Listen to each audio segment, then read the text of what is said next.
करीब 28 साल की एक महिला अपने पति के साथ एक मेले में जाती है। मेला घूमती है और दिन भर इधर घूमते घूमते कब वो अपने पति से बिछड़ जाती है पता ही नहीं चलता। आखिरकार उसका पति अपनी पत्नी को लगातार ढूंढने की कोशिश कर रहा था, तमाम प्रयास करता है लेकिन वो नहीं मिलती है। आखिरकार वो नजदीकी पुलिस स्टेशन जाता है और स्टेशन जाने के बाद कहता है कि साहब, मेरी पत्नी की मनोस्थिति अच्छी नहीं है और वो मेले से अचानक से गायब हो गई है। मैंने उसे हर जगह तलाश करने की कोशिश की है लेकिन वो मिल नहीं रही है। आखिरकार उस महिला के बारे में बताया जाता है, उसका हुलिया, उसकी पहचान, सब कुछ बताया जाता है। साथ ही ये भी बताया जाता है कि 3 बेटियां हैं और एक बेटा भी है। बेटियां और बेटे जो होते हैं वो पिता के साथ रह जाते हैं, पत्नी मेले से अचानक से गायब हो जाती है। हालांकि पुलिस ने इस मामले को उतनी गंभीरता से नहीं लिया जितनी गंभीरता से लेना चाहिए था और पति ने जो अपनी तरफ से प्रयास कर सकता था वो प्रयास करता है और प्रयास करने के बाद थक जाता है। आखिरकार धीरे धीरे करके वक्त आगे बढ़ने लगता है, बीतने लगता है। 4 बच्चों की परवरिश करना एक पति के लिए बहुत मुश्किल काम हो रहा था। आखिरकार उसने दूसरी शादी कर लेता है और जैसे ही दूसरी शादी करता है तो उसके बाद उस बच्चों की परवरिश भी होना शुरू हो जाती है। लेकिन इस बात को लगभग 9 साल बीत जाते हैं। जब 9 साल बीत जाते हैं तो पता चलता है कि वो महिला जिसको मरा हुआ समझ लिया था, ऐसा लग रहा था कि शायद उसके साथ कोई हादसा हो गया है, वो अचानक से जब 9 साल बाद आती है तो परिवार में खुशियों की एक बार से लहर दौड़ जाती है। आज की इस कहानी के माध्यम से ये समझने की कोशिश करते हैं कि वो महिला अचानक से कहां लापता हो गई थी और जब वो लापता हुई थी तो उस वक्त वो प्रेग्नेंट होती है।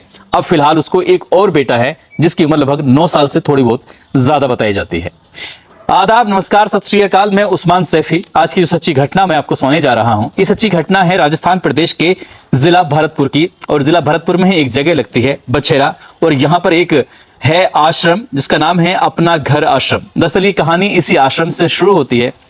यहाँ पर एक चंदा नाम की महिला है जिसकी उम्र लगभग 38 साल के आसपास है और चंदा नाम की उस महिला को एक बेटा है जिसकी उम्र लगभग 9 साल के आसपास है। आखिरकार वो बच्चा स्कूल में पढ़ने के लिए जाता है और जब भी पढ़कर वो वापस आता है अक्सर अपनी माँ से पूछता है कि माँ, मेरे पिता का नाम क्या है।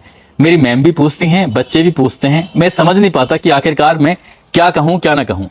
शुरुआत में तो माँ ने ऐसी इधर उधर की बातें बताना शुरू कर दिया, लेकिन जब वक्त आगे बढ़ रहा था तो बच्चा समझदार होने लगता है और उसका सवाल था कि उसके पिता का नाम शामिल नहीं था, बाकी बच्चों के सबके पिता का नाम था। इस बीच में ये बात क्लास में भी फैल जाती है। क्लास के बाकी बच्चे पूछते हैं कि तुम्हारा पिता का नाम क्या है। माँ की स्थिति जो मन की है वो ठीक नहीं है। उसे कुछ बातें याद रहती हैं, कुछ याद नहीं रहती हैं। उस बच्चे को जिस तरह से वो समझा सकती थी समझा देती है। आखिरकार जब ज्यादा ही सवाल जवाब करने लगता है तो वो आश्रम के कर्मचारियों के पास बच्चा पहुंच जाता है और जाके पूछता है कि मेरे पिता का नाम क्या है, क्या आप मुझे बता सकते हैं। लेकिन कर्मचारियों को भी कोई जानकारी नहीं थी। जो भी इस महिला का नाम उनके रजिस्टर में दर्ज है वही उनके पास जानकारी होती है। उस बच्चे ने जब बार बार ये पूछना शुरू किया तो यहाँ के जो कर्मचारियों ने बताना शुरू किया कि आखिरकार 9 साल पुरानी बात है, मार्च का वो महीना था और साल 2016। दरअसल एक महिला को ये राजस्थान के जिला करौली के एक हिंडोन जगह लगती है, वहां की पुलिस इस महिला को अपने साथ लेके आती है और साथ लेने के बाद आश्रम में छोड़ देती है। आश्रम में छोड़ने के बाद कहती है कि इस महिला के बारे में कुछ जानकारी नहीं मिल रही है। जब तक जानकारी नहीं मिलती है आप इस महिला का लालन पालन कर सकते हैं, यहाँ इसे अपने पास रख सकते हैं। दरअसल इसकी मनोस्थिति भी ज्यादा अच्छी नहीं है। आखिरकार वो गर्भवती महिला होती है, उसको एक बच्चा पैदा हो जाता है और बच्चा उसी जगह रह रहा है। महिला के खाने का, रहने का, हर चीज का इंतजाम यहीं से होता है। जो बच्चा बड़ा होने लगता है तो उसका विद्यालय में भी एडमिशन हो जाता है, लेकिन माँ का नाम दर्ज था, पिता का नाम दर्ज नहीं था। आखिरकार जब वक्त आगे चल रहा था बच्चा अक्सर पूछता था।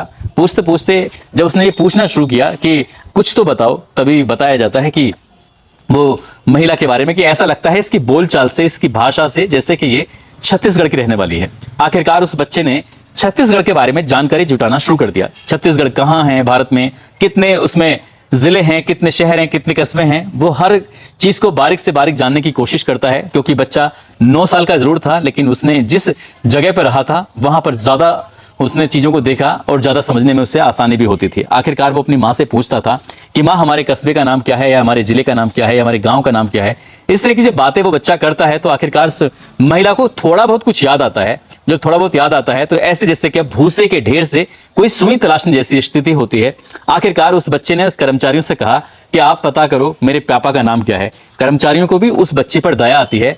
एक छोटा सा क्लू मिलता है, यानी कि एक जिले का नाम मिलता है और जैसे ही जिले का नाम मिलता है आखिरकार फिर इस आश्रम के जो कर्मचारी होते हैं आश्रम के कर्मचारियों ने अपने स्तर से ये तलाश करना शुरू कर दिया। उनकी टीम थी, अब टीम जाती है और जाने के बाद अलग अलग जगहों पर, अलग अलग थानों में ये पता करना शुरू कर देती है कि साल 2016 में कोई ऐसी मिसिंग रिपोर्ट तो नहीं है, साल 2016 में कोई ऐसी कोई घटना तो नहीं हुई थी।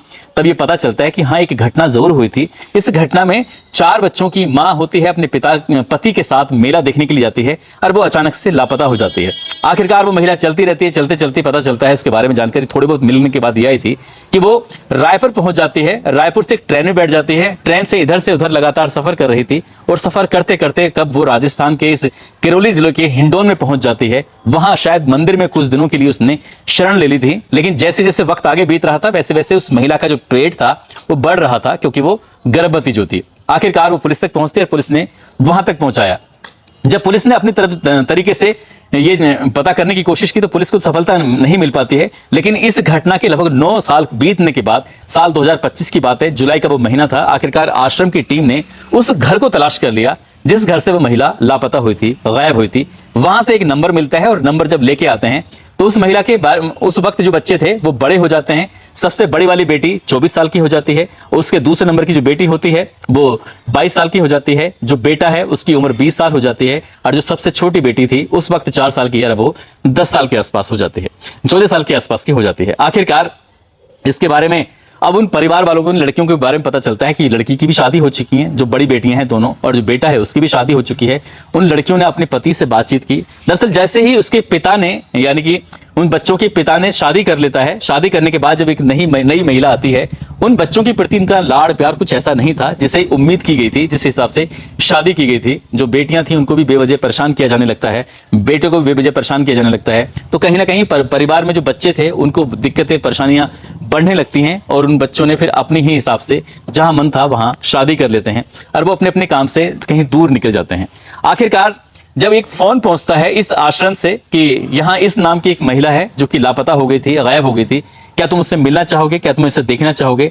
जैसे ही बच्चों को ये बात पता चलती है तो बच्चे इतने खुश हो जाते हैं जिसका शायद ही कोई अंदाजा लगाया जा सकता है कि आखिरकार उन्हें कितनी खुशी रही होगी।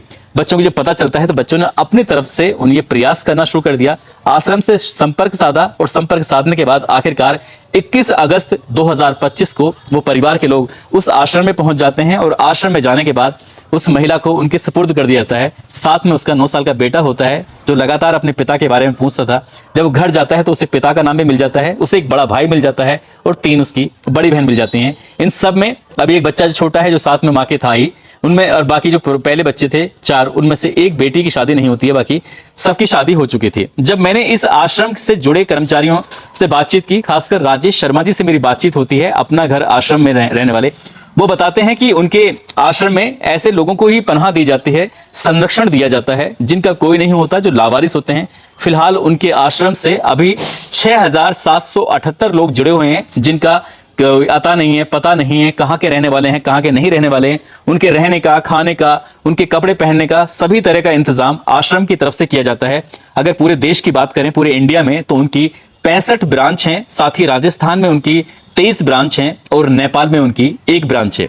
इस ब्रांच को जो शुरू किया था वो डॉक्टर BM भारद्वाज हैं, जिन्होंने BHMS का कोर्स किया हुआ था, और उनकी जो धर्मपत्नी है, इनका नाम है डॉक्टर माधुरी भारद्वाज, जिन्होंने BAMS किया है। ये बताया जाता है कि साल 1993 की बात है, दोनों को एक दूसरे से प्यार हो जाता है, मोहब्बत हो जाती है, और दोनों कहते हैं कि हम शादी कर लेते हैं, लेकिन शर्त यह है कि हम अपना कोई बच्चा पैदा नहीं करेंगे।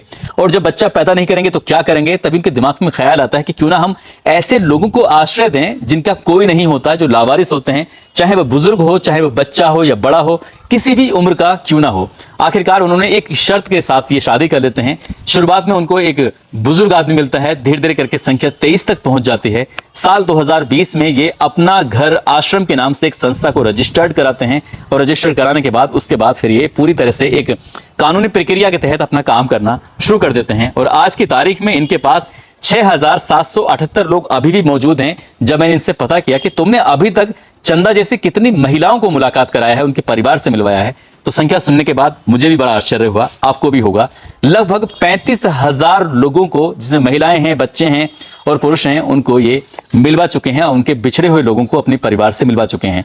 जब भी कभी मौका लगेगा तो मैं भरतपुर जरूर जाऊंगा, इस आश्रम में जरूर जाऊंगा, डॉक्टर साहिबा से और डॉक्टर साहब से जरूर बात करने की कोशिश करूंगा, उनकी जुड़ी हुई कहानी को जानने की कोशिश करूंगा और जैसी चंदा की कहानी है उसको भी मैं आप तक लेके आया हूं। और दोस्तों, ये उम्मीद करता हूं कि ये भी कहानी आपको बहुत ज्यादा पसंद आई होगी। और ये भी बताना बहुत जरूरी है कि इस महिला का असली नाम चंदा नहीं है और उन बच्चों के भी नाम मैंने जानबूझ के नहीं दिए हैं, उसके पिता का नाम भी नहीं दिया है, क्योंकि इस कहानी के बाद जब मां चली जाती है तो बच्चों ने बहुत ज्यादा दुख झेला था, परेशानी झेली थी। पिता ने कहीं ना कहीं इन बच्चों का साथ छोड़ दिया था, परिवार ने भी इन बच्चों का साथ छोड़ दिया था। जो सबसे बड़ी बहन होती है, उस बड़ी बहन ने ही छोटे भाई बहनों की परवरिश की और परवरिश करने के बाद किसी तरकीब से वो यहां तक पहुंचे हैं। जब मैंने दूसरे नंबर की लड़की से बातचीत करने की कोशिश की तो मेरी बातचीत काफी देर तक होती है। उन्होंने मुझसे रिक्वेस्ट की कि भाई प्लीज मेरे घर के परिवार के बारे में, गांव के बारे में बिल्कुल भी बताने की प्रयास मत करना, क्योंकि अगर आप बताओगे तो ये कहानी सबके सामने पहुंच जाएगी और जिस दुखों से हम बहुत दूर छोड़ के आए हैं, कहीं ऐसा ना वो दुख फिर से हरे हो जाए, क्योंकि इसके बाद चाहे ननिहाल वाले हों, पिता हों, ज्यादा लोगों ने साथ नहीं दिया, परेशानी ज्यादा महसूस की। दोस्तों, उम्मीद करता हूं कि ये माँ भी अपने बच्चों के पास जाकर खुश रहे और जिस तरह से इस महिला का सपोर्ट किया गया है, खासकर उन बड़ी बेटियों के दामाद की वजह से, वो दामाद जो हैं दोनों, वो वाकई सैल्यूट के हकदार हैं, उन्हें बार बार सैल्यूट, क्योंकि वो महिला असल में जो मिली है उन दामादों की वजह से और दोनों बड़ी बेटियों की वजह से और बेटे की वजह से मिली है।